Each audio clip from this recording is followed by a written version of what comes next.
Olá galera, me chamo Robson Silva, professor de Física e Matemática, e venho mais uma vez aqui com uma videoaula especial para você. Se você ainda não é inscrito no meu canal, peço que se inscreva no meu canal, marque o sininho para poder receber todas as notificações e compartilhe com os amigos para que eles possam estudar também, tá ok? Agradeço também a sua colaboração. Então, vamos para a nossa videoaula do dia.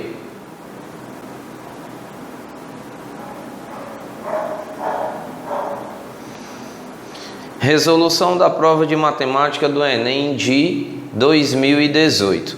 Antes de a gente começar aqui a abordar a nossa questão, vamos primeiramente entender alguns conceitos básicos, tá certo? Sobre funções, principalmente no que diz respeito aos tipos, né? A gente vai abordar aqui rapidamente, por exemplo, função do primeiro grau. Como é que é a cara da função do primeiro grau? Por exemplo, nós temos inicialmente aqui um gráfico, certo? Onde nós temos o eixo horizontal, que é o eixo X, e o eixo vertical, que é o eixo Y. E aí, isso é o plano cartesiano. Aí a gente traça uma reta. Quando o gráfico ele é da forma de uma reta, a gente significa dizer que nós estamos trabalhando com nada mais e nada menos do que uma função do primeiro grau, ou seja, uma função linear. E toda função linear ela é escrita do seguinte modo: f de x igual a x mais b. Beleza? Agora, quando nós temos já uma função aonde nós temos um plano cartesiano, aqui é o eixo y e aqui é o eixo x. Algumas vezes nossa função ela vai ter uma forma gráfica que é de uma circunferência. Eita, que essa circunferência saiu horrível. Meu Deus do céu. Tô mal, hein, gente? Concordo, viu? Vamos aqui tentar melhorar o negócio que está meio barra. Não ficou nada bonito ainda. Vamos de novo.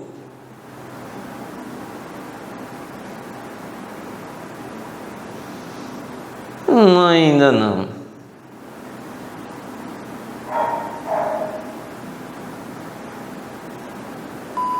Agora, olha aí que ficou lindo agora, tá? Gente, o que acontece? Quando a gente tem esse gráfico, tá certo? A gente observa que aí no caso é uma circunferência, e essa circunferência tem um centro aqui, que esse centro é o conhecido ponto C, tá? Esse ponto C aqui em questão, que a gente vai estar tratando, é exatamente a nossa circunferência, tá? E aí, se isso aqui é a nossa circunferência, vamos então traçar uma reta que interliga o centro da circunferência ao ponto da circunferência, tá certo? Então, como é que vai acontecer isso aqui? Olha só.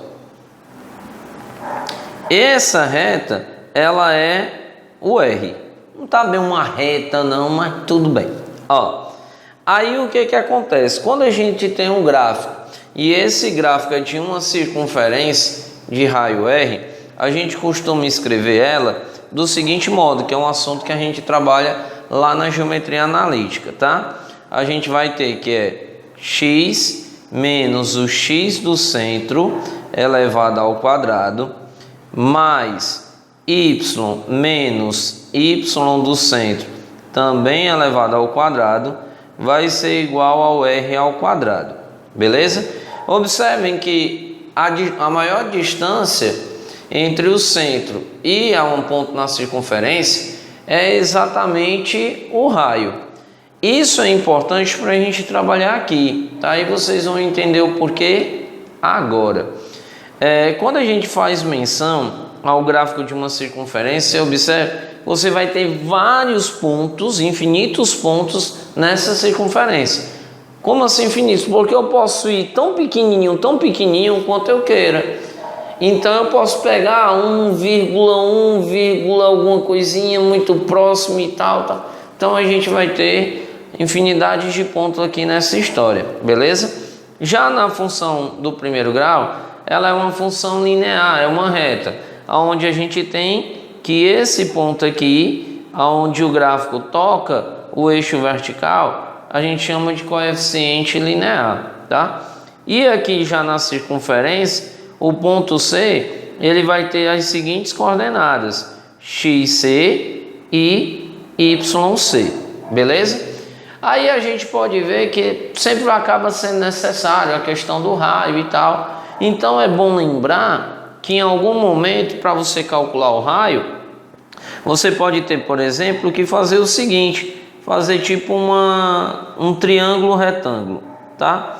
E aí quando você faz um triângulo retângulo, aí usa a relação das coordenadas para determinar o valor do raio, beleza? Então se você faz lá, pega os pontos, faz a medida lá do raio, tudo bem direitinho, com a base do triângulo, a altura do triângulo, então a hipotenusa vai ser exatamente a medida do raio. Então, para um triângulo retângulo, o que a gente sabe aqui? Que num triângulo retângulo, nós temos o seguinte, que a hipotenusa é A, um dos catetos é B e o outro cateto é C. Pelo teorema do tio Pitt, tá certo? Só para os mais íntimos, tá? Então, o teorema do tio Pitt diz que a hipotenusa ao quadrado, no caso A ao quadrado, por que o A é hipotenusa? Porque o lado em frente ao ângulo de 90 graus, beleza? Então, a hipotenusa ao quadrado é igual a B ao quadrado mais C ao quadrado, beleza? Se isso é verdade, então A vai ser igual a raiz quadrada de B ao quadrado mais C ao quadrado. Isso aqui, por sua vez, é igual a R do nosso caso aqui, tá? Que a gente está falando de maneira particular. Sendo isso verdade, peço a você agora, preste aqui atenção, que agora nós vamos para a resolução da questão de hoje. Beleza? Não esqueçamos a importância que isso tem. Vamos lá então. Questão 138, prova azul.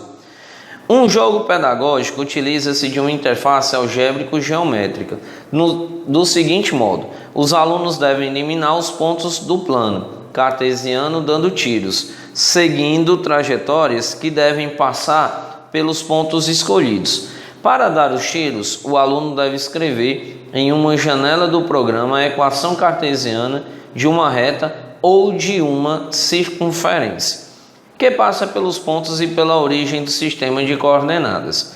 Se o tiro for dado por meio da equação da circunferência, cada ponto diferente da origem que for atingido vale 2 pontos. Se o tiro for dado por meio da equação de uma reta, cada ponto diferente da origem que for atingido vale 1 ponto. Em uma situação de jogo, ainda restam os seguintes pontos para serem eliminados: A, B, C, D e E. Passando pelo ponto A, qual equação forneceria a maior pontuação? Então ele quer saber qual é a equação que gera a maior pontuação. Ou seja, a equação aqui vai ser aquela em que passe pela maior quantidade de pontos, não é verdade? Então, peço a você agora que dê um pause e tente resolver a questão, beleza? Dê o seu pause, vamos dar continuidade agora, vamos continuar a resolução. Acompanhe aqui para ver se que você fez está certo. Eu acredito que você acertou sim, porque você com certeza é um ser humaninho muito bom. Então vamos aqui para a nossa resolução da questão. Bem, se nós temos o seguinte: se a gente quer passar, que a gente quer traçar, fazer um gráfico, ou ele é linear, ou ele no caso vai ser, como é que a gente diz, uma circunferência, a gente observa que eu posso traçar aqui no caso uma reta interligando o ponto A, passando por D, passando por C. Opa, isso é muito bom, né? Temos 3 pontos dentro de uma reta, beleza? Mas agora eu também poderia ter, no caso, se eu fizer agora passando por D e por B, só vou ter 2 pontos. Se eu fizer uma reta passando por B e por C, só vou ter 2 pontos. Se eu fizer uma reta passando por A e por E, também 2 pontos. Se eu fizer uma reta passando por E e por D, também 2 pontos. E aí os demais, né? É com B, é com C. Então tudo vai ficar 2 pontos, o que não nos interessa, não é verdade? Agora, o máximo que a gente alcançou aqui foi 3 pontos, sendo que um não vai ter nada a ver, os 3 vão ter a ver e os outros 2 nada a ver com o nosso problema, beleza? Vou apagar aqui. Agora vamos imaginar o seguinte: se ao invés de nós termos, como é que eu posso dizer, uma reta, tivéssemos que fazer através de uma circunferência, tá? Se nós formos fazer através de uma circunferência, nós vamos ter o seguinte agora no nosso gráfico aqui em questão, beleza? Olha só, se é uma circunferência, a gente observa que do D ele pode ser exatamente o centro da circunferência, porque ó, daqui para cá vai ser R, daqui para cá também vai ser R e daqui para lá também vai ser R. Ou seja, eu tenho 3 pontos a uma mesma distância de D. Ou seja, o D é o centro da nossa circunferência. Então isso aqui faz com que gere uma circunferência. Se o D é o centro, então D também faz parte da equação. Então nós vamos ter no caso 4 pontos. O E aí é o ponto que não vai ter nada a ver com a história. Mas já que a gente sabe que vamos falar da circunferência, a gente sabe que precisa saber primeiramente o valor do raio. Para isso, a gente faz aquele esqueminha que eu falei na explicação. A gente vai traçar aqui uma reta, certo? Descendo aqui, vamos supor, pegar aqui o ponto B mesmo, descendo de B e depois uma reta partindo de D até tocar a reta que passa por B verticalmente. Isso forma um ângulo de 90 graus. Depois disso, você observa que a medida da altura é 2 e que a base também é 2. Logo, o valor do raio a gente pode determinar facilmente através da seguinte relação: raiz quadrada de 2 ao quadrado mais 2 ao quadrado. Logo, R vai ser igual a... Quanto é a raiz 2 ao quadrado? Dá 4. Mais 2 ao quadrado, 4 de novo. Gente, para você não ter que perder tempo, somar, né? Somar não, adicionar os números. E depois ter que fazer a decomposição em fatores primos, porque a raiz não vai ser exata. Você tem um 4 mais um 4. Isso significa que tu tem 2 quatros. Então, se tu tem 2 4, é a mesma coisa que tu escrever isso aqui, ó, 2 vezes 4. Pelas propriedades da radiação, a gente sabe que a raiz quadrada de A vezes a raiz quadrada de B é exatamente igual a raiz quadrada de A vezes B. Se isso é verdade, então eu posso separar e já tirar a raiz quadrada de 4. E quanto é a raiz quadrada de 4? 2. Então vai ficar 2 raiz de 2. Ressaltando que o que eu fiz aqui foi só separar raiz quadrada de 4 vezes a raiz quadrada de 2. Então obtemos assim o valor do nosso raio. Agora vamos olhar para as coordenadas do centro, tá? Nas coordenadas do centro nós temos o seguinte: nós temos que as coordenadas do centro, que tem origem num ponto D, o centro da circunferência é em D, as coordenadas do centro aqui é 2 para o valor de x, como a gente pode observar aqui, ó, e 2 também no que diz respeito ao y, beleza? Se isso é verdade, então significa dizer que nós temos o seguinte, olha só, 2 e 2. Aí agora a gente pode então montar a nossa expressão. Olha como é que vai ficar a carinha dela, bem legal, tá?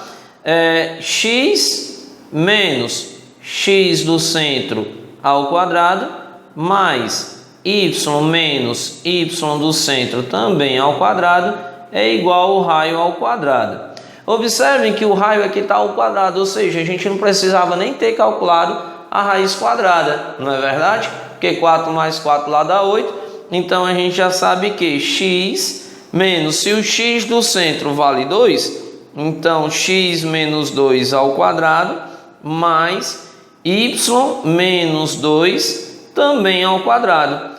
Isso é igual a 8. Pronto, está aqui a nossa resposta. Vamos olhar então de volta ao nosso problema e ver o nosso item correto, beleza? Aqui a gente pode observar na questão que o nosso item correto aqui é exatamente o item E. Beleza, gente? Galera, espero que tenham gostado dessa videoaula, tá certo? Mais uma resolução de uma questão de matemática, assunto de geometria analítica, tá? E é um assunto que vez por outra tem caído na prova do Enem, cai com uma frequência até maior do que assunto como matriz, que eu já falei em outra videoaula, tá certo? De matemática. Então fique atento porque pode aparecer na sua prova, tá? Às vezes até cai de uma forma mais conteudista, ao invés de uma aplicação, beleza? Muito obrigado pela sua companhia aqui nesse canal, espero ter ajudado. Qualquer coisa, comenta aí, dá uma curtida, que isso beneficia pra caramba aqui a gente, beleza? Que Deus abençoe, até mais, se Deus quiser. Valeu, pessoal!